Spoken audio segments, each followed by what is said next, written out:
व्याख्या करते हुए देवर्षि नारद समझा रहे हैं, अनिर्वचनीयम प्रेम स्वरूप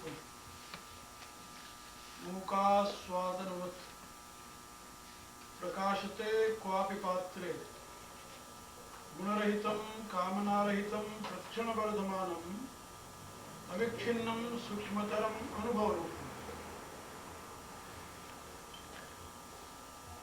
यहाँ तक की व्याख्या कल आप लोगों को समझा दी गई है।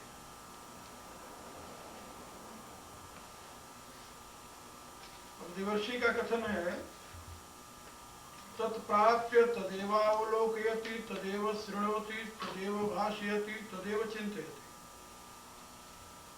ये भी प्रेम का एक लक्षण है।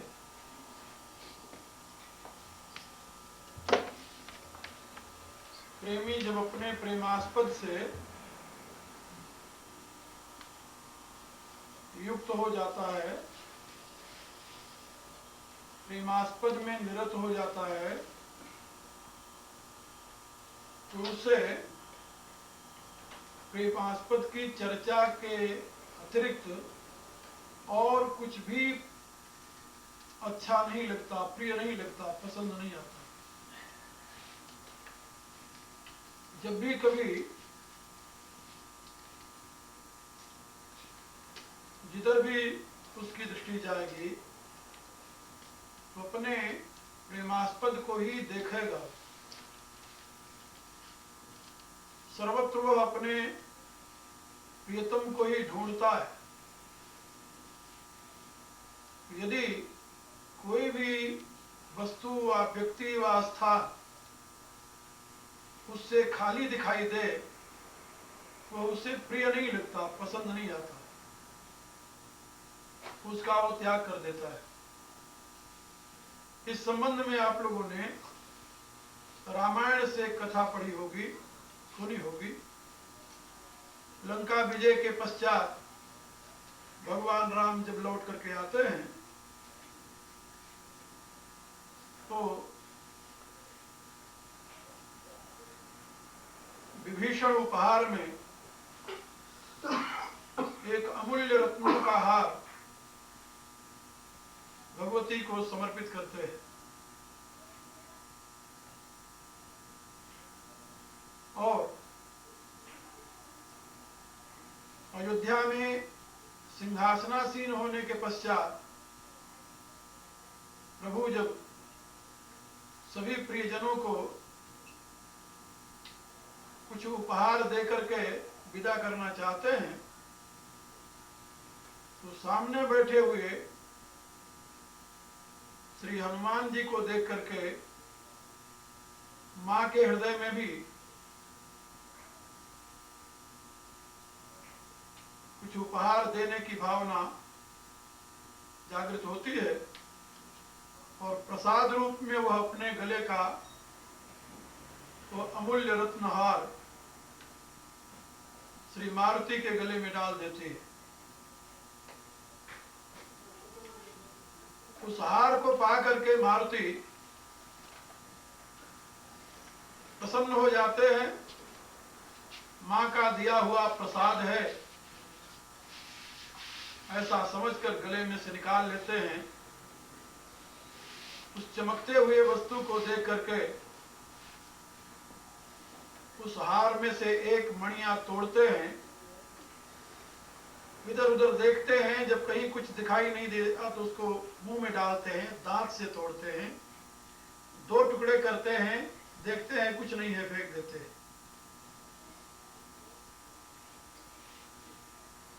हार की इस दुर्गति को देख करके विभीषण से नहीं रहा जाता, वो उठकर खड़े हो जाते हैं और कहते हैं कि मेरे दिए हुए हार का इस प्रकार का अपमान मारुति तुम क्यों करते हो, क्या बात है? श्री हनुमान जी उत्तर देते हैं कि मैं देख रहा हूं कि इसमें कहीं राम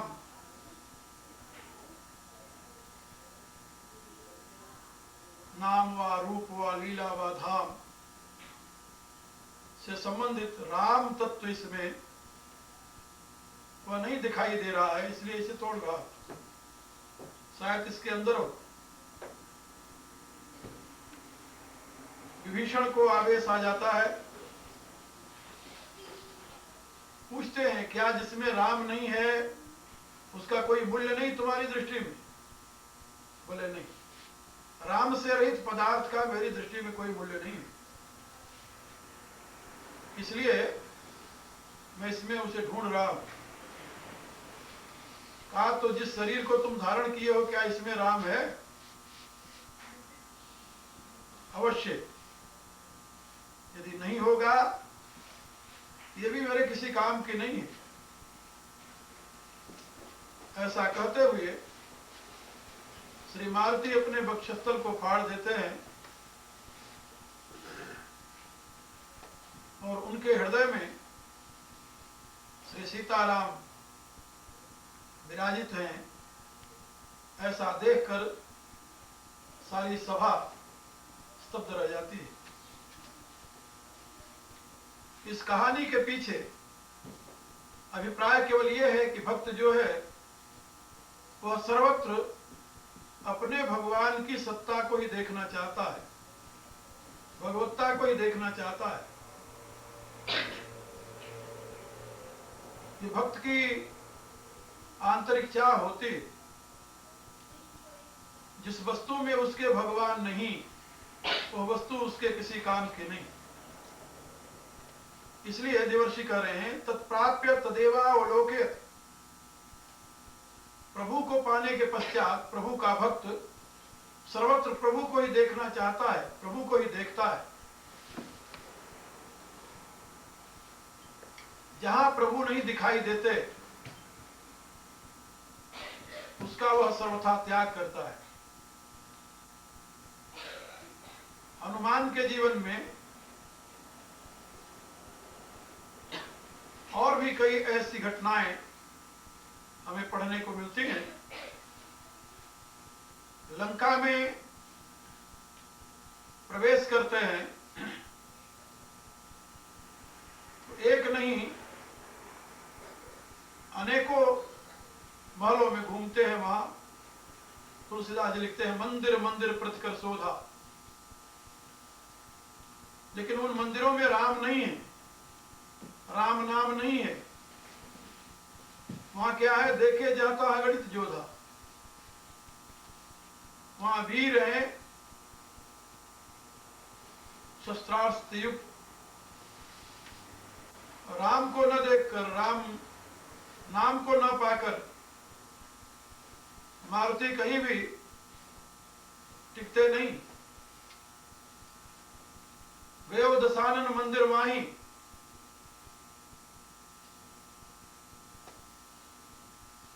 दशानन के मंदिर में भी जाते हैं।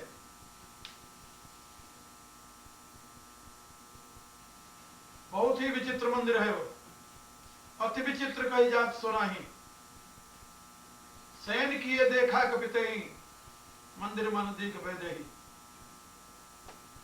वहां पर भी रावण को सोता हुआ पाते हैं वो, वैदेही उनको वहां भी नहीं दिखाई देते। इसके सामान्य अर्थ तो आप लोग समझ रहे होंगे, इसके विशिष्ट अर्थ भी है। वैदेही जो है वह कौन है? यहां पर तुलसीदास जी ने वैदेही शब्द का प्रयोग किया है। वैदेही माने जो देह से विगत हो, देह से ऊपर हो, देह से परे हो। वह कौन है? परमात्मा की वह पराभक्ति, जहां देह के संबंध, देह की स्थिति, देह की स्मृति नहीं होती, जो इस सीमा से परे है। उस पराभक्ति की तलाश कर रहे हैं हनुमान मंदिरों में। भक्ति भगवान से संबंधित है, भगवान मंदिरों में ही निवास करते हैं। एक ये भावना है।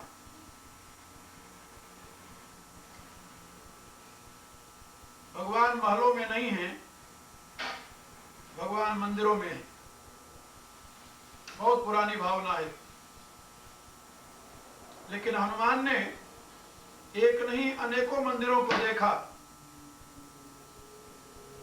लेकिन किसी भी मंदिर में भगवान उन्हें नहीं दिखाई दिए और न भगवान की भक्ति दिखाई दी। क्योंकि जहां भगवान व भगवान की भक्ति होती है वहां लोग जागृत अवस्था में होते हैं, जागते हैं, सोते नहीं। यही बात गीता में भगवान ने कही है, यानि शास्त्रभूतानाम तस्याम जागृत संयमी यस्याम जागृत भूतानि सा निशा प्रशतो बने।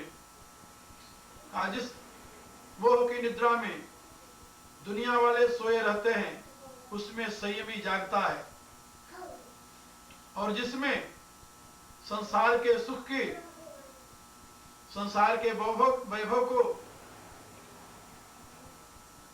देखकर दुनिया वाले जागते हैं, वो उसकी दृष्टि में रात्रि है। उसमें सोता नहीं हो, उसकी दृष्टि में रात्रि है। वो तो ना रात्रि में सोए न दिन में सोए, सोने का तो प्रश्न नहीं पैदा होता। संयमी के लिए सोना नहीं लिखा बताया। यस्याम जागृत भूतानि सा निशा पश्यतो मुने, जिसमें सारे प्राणी जागते हैं, जिस संसार की संसारी सुख रूपी दिन में, उसको संयमी योगी निद्रा समझता है, रात्रि समझता है। हनुमान संयमी है, इसमें कोई संदेह नहीं। और वे संसार के सुख में, जिसमें दुनिया रमण कर रही है, जिसमें दुनिया के लोग जग रहे हैं, उसको वे रात्रि के रूप में देखते हैं।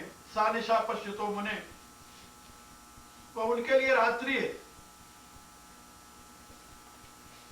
और जिसमें दुनिया सो रही है उसमें आप जागते हैं, जागृत हैं। इस दृष्टि से हनुमान लंका के सारे जब सो रहे हैं उसमें वो जाग रहे हैं, और जागते हुए वो प्रत्येक मंदिर में तलाश कर रहे हैं, कहीं भगवती है, भक्ति है। नहीं, मंदिर मंदिर प्रतिकर शोधा। यहाँ शोधा शब्द अपने आप में एक बहुत बड़ा अर्थ रखता है। शोधा माने अनुसंधान किया, अंतर में देखा, झांका। लेकिन वहां पर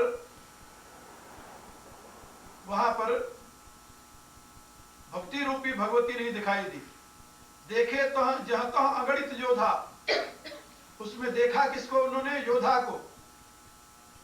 एक योद्धा नहीं, अगणित योद्धा। वाह! उन अगणित योद्धाओं का वर्णन किया है तुलसीदास जी ने 2 जगह रामायण में, उत्तरकांड में और आरण्य कांड में।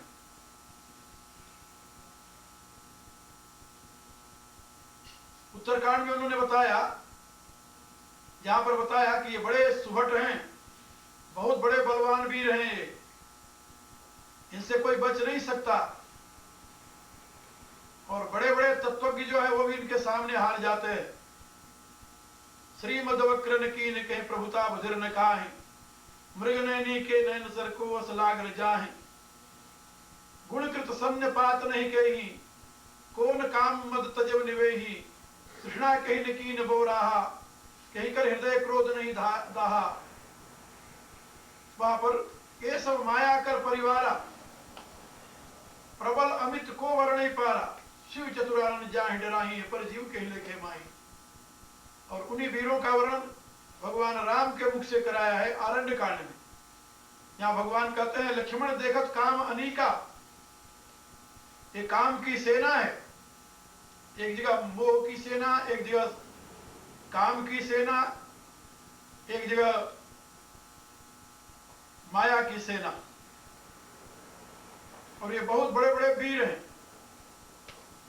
मोह दस मोल तद्भरात अहंकार कामार्जित पाक विश्राम, पाकारजित काम विश्राम हारी। इन बड़े बड़े योद्धाओं को देखा लेकिन कहीं भगवती नहीं दिखाई दी। फिर रावण के मंदिर में गए वो दशानन मंदिर माही, अति विचित्र कही जात सुनाही। शयन किए देखा कपिते ही, वो भी सो रहा था और ये जागने वाला देख रहा है कौन सो रहा है कौन नहीं। मंदिर माना दीख वैदे, उस मंदिर में भी वैदे ही नहीं है, श्रद्धा नहीं है, भक्ति नहीं है, वहां भी सोया पड़ा हुआ है। लेकिन भवन एक तह दीख सुहावा, एक मकान दिखाई दिया उन्हें, और हरि मंदिर तो भिन्न बनावा, और उस मकान के बगल में देखा एक भगवान का मंदिर बना था। और वह मंदिर कैसा था उसमें बताया, राम नाम अंकित गृह शोभा वर्ण न जाए, नौ तुलसी का वृंद तो देखे हर्ष कपिराय। फिर सोचा कि ऐसा मंदिर, लंका निश्चर निकर निवासा, यहाँ कहां सज्जन करवासा। मनमा उतर करे कपिलागा, ताही समय विभीषण जागा। एक जगह उनको भगवान का मंदिर दिखाई दिया, लेकिन वो हनुमान जो लंका में मंदिर में भगवान को ढूंढ रहे थे, भगवती को ढूंढ रहे थे, और जहां नहीं मिले वो सबको छोड़ते हुए चले गए। वो विभीषण की कुटिया में जब जाते हैं तो वहां बैठते, और बैठते ही नहीं बल्कि अपने प्रभु के गुण कथन में तदेवावलोकयत तदेव शृणोत तदेव भाषयत, वो प्रभु के गुण को कहते हैं, प्रभु की महिमा को सुनते हैं, प्रभु को ही सर्वत्र देखते हैं। विभीषण की कुटिया में जाकर उनको प्रभु का नाम दिखाई दिया। पहले रामायुध अंकृत गृह, राम नाम अंकृत गृह, और विभीषण से वार्तालाप करते हुए उनको प्रभु का चरित्र सुनने को मिला कि तुम राम दीन अनुरागी आयु करण मोहि बड़भागी। और फिर वो प्रभु की महिमा का ही गान करने लगे। असमय अधम सखा सुन मोहू पर रघुवीर, कीनी कृपा से मेरे गुण भरे विरोचन दी। तो तदेवावलोकयत तदेव शृणो तदेव भाषयत। और जब वो बाद में रावण के दरबार में जाते हैं तो रावण में भी वो प्रभु को ही तलाश करते हैं, प्रभु को ही तलाश करते हैं, इसमें राम है कि नहीं। देखते हैं राम है इसमें। रावण में जब राम दिखाई देते हैं तो हनुमान जी उनको नमस्कार करते हैं। बड़े आश्चर्य की बात है, रावण में राम को देख करके मारुति नमस्कार करते हैं, और रावण सोचता है कि ये मुझे नमस्कार करता है। रावण पूछता है कि तूने किसके बल से, किसके पुरुषार्थ से हमारे वाटिका का विध्वंस किया है। हनुमान जी उसे समझाते हैं, जाके बल विरंच सुरीसा, पालत सृजत हरत दस्सीसा, जाबल शीश धर सहसानन, अंड को समेत गिरिकानन, धरज विविध देह सुर त्राता, तुमसे सठन सिखामन दाता, हर को दंड कठिन जय भंजा, तो ही समेत नृप दल मद गंजा, खर दूषण त्रिशरा अरुबाली, बधे सकल अतुलित बलशाली, जाके बल लवलेस्ते तुम जीते हो चराचर झार। तुम्हारे में जो बल है वो प्रभु का है, ताही दूत में जाकर हरियाणी में। और जिन शब्दों से हनुमान जी भगवान राम का स्वागत करते हैं, उन्हीं शब्दों का प्रयोग रावण के लिए हनुमान करते हैं। सबके देह परम प्रिय स्वामी, मारे मोहि कुमारक गामी, खायो फल प्रभु लागी भूखा, कपि स्वभाव से तोरे रूखा। रावण को प्रभु स्वामी आदि शब्दों से संबोधित करते हैं, क्योंकि उसमें भगवान की सत्ता को देखते हैं। भक्त का यह लक्षण होता है। गीता के 10वें अध्याय में भगवान ने एक बात कही है, यदि यद विभूति मत सत्वम श्रीमद ऊर्जित एवं। हे अर्जुन, तुम्हें क्या बताऊं, जहां कहीं तुम्हें विभूति मत सत्व दिखाई दे, सत्व माने पदार्थ, व्यक्ति व वस्तु, कोई विभूति मत दिखाई दे, विभूति मत माने दिव्य गुणों से युक्त, यदि यद विभूति मत सत्व श्रीमत और श्री युक्त दिखाई दे, ऊर्जितम और शक्ति युक्त दिखाई दे, श्रीमत ऊर्जित एव तत्तत एव अवगच्छत्वम मम तेजो अंश संभव, उन सबको तू मेरे तेज के अंश से उत्पन्न हुआ जानना। तो रावण के ऐश्वर्य को, रावण के श्री को, रावण की शक्ति को हनुमान भगवान के अंश से उत्पन्न हुई जानते, इसलिए उसको बड़े आदर के साथ संबोधित करते हैं। विनती करो जोर कर रावण, सुनो मान तजमोर सिखा, मैं तुमसे प्रार्थना करता हूं रावण। इसलिए नहीं उसे डरते हैं ना, डरने वाली बात नहीं है। रामायण में रावण और हनुमान का संवाद पढ़िए और अंगद और रावण का संवाद पढ़िए, कितना अंतर है दोनों।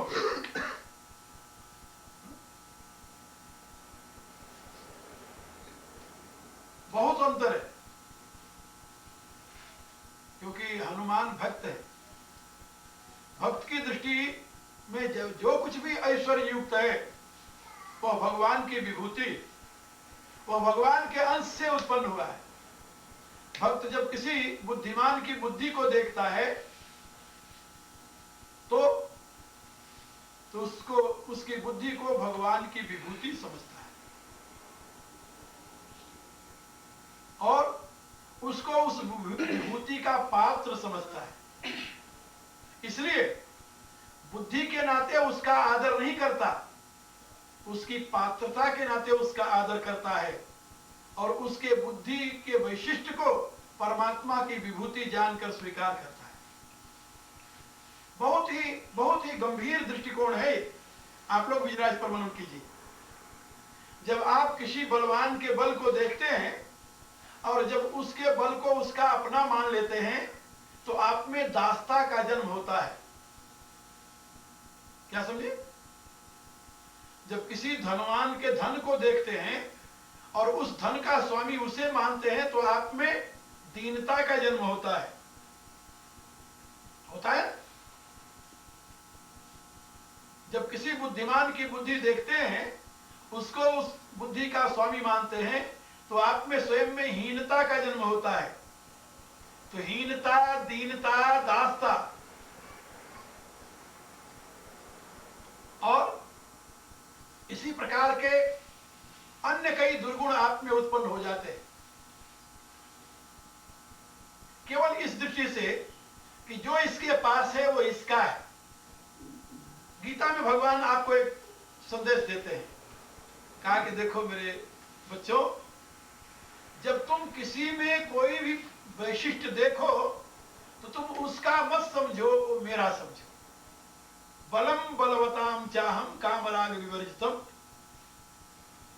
किसी बलवान के पास जो बल है वो मेरा है।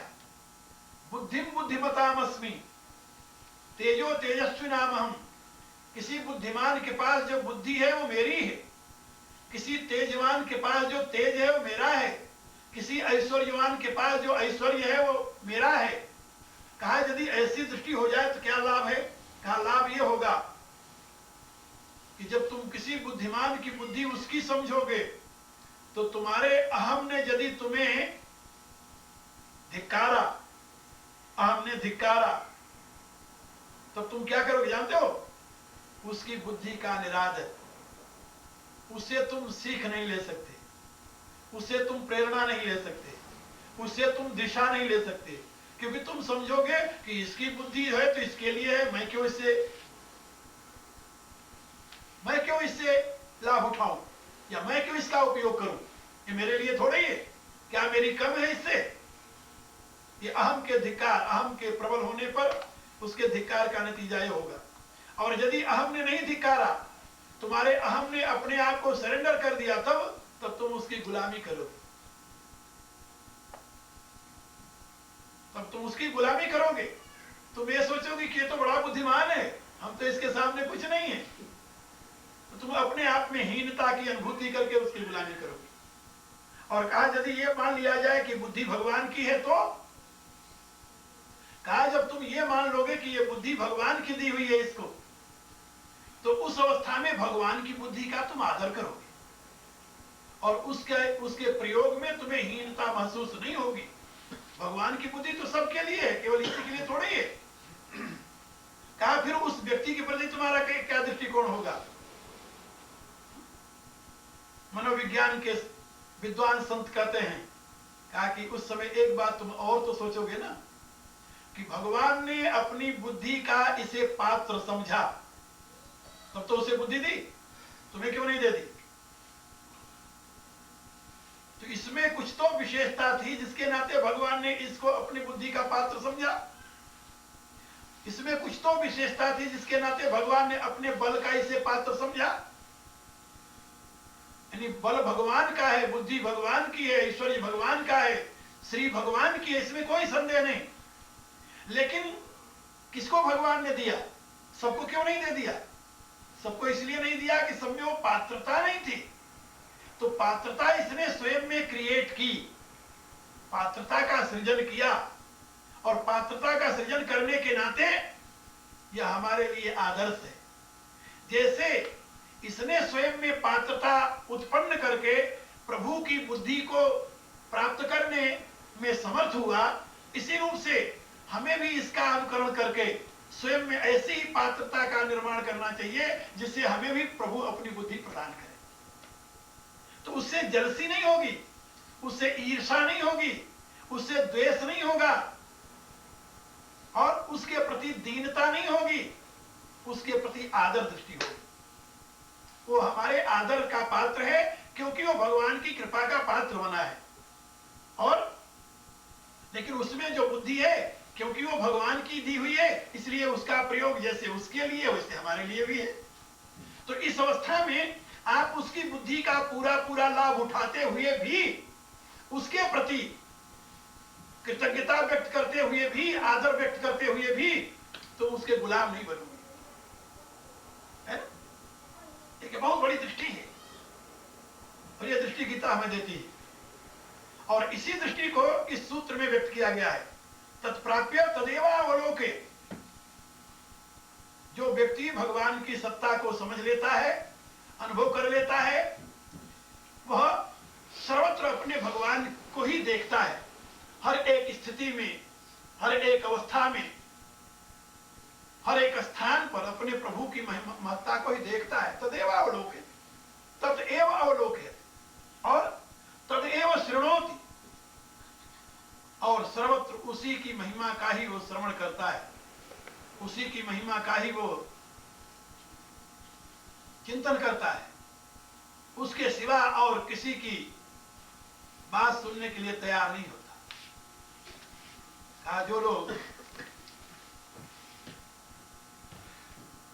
जो लोग प्रभु की महिमा का श्रवण करते हैं और सदैव उसी का चिंतन करते हैं, वह प्रभु के साथ अभिन्न हो जाते हैं। तो यहां पर बताया तदेव शृणोति और तदेव भाष्यति, और फिर वो प्रभु की महिमा का ही गान करता है, प्रभु के संबंध में ही वार्तालाप करता है। जैसे एक शायर ने लिखा है, मैं कभी कभी गाया करता हूं, मैं तुम्हें पाने की हरदम जुस्तजू करता रहूं, सबसे तेरे प्यार की बस गुफ्तगू करता रहूं, दिल में ही करता रहूं तेरी नमाजे इश्क में, दिल में सजदा और आंखों से वजू करता रहूं। हर एक स्थिति में केवल अपने प्रभु का ही स्मरण, प्रभु की महिमा का ही गान, प्रभु का ही चिंतन, उसके सिवा और उसके जीवन में दूसरे के लिए स्थान नहीं।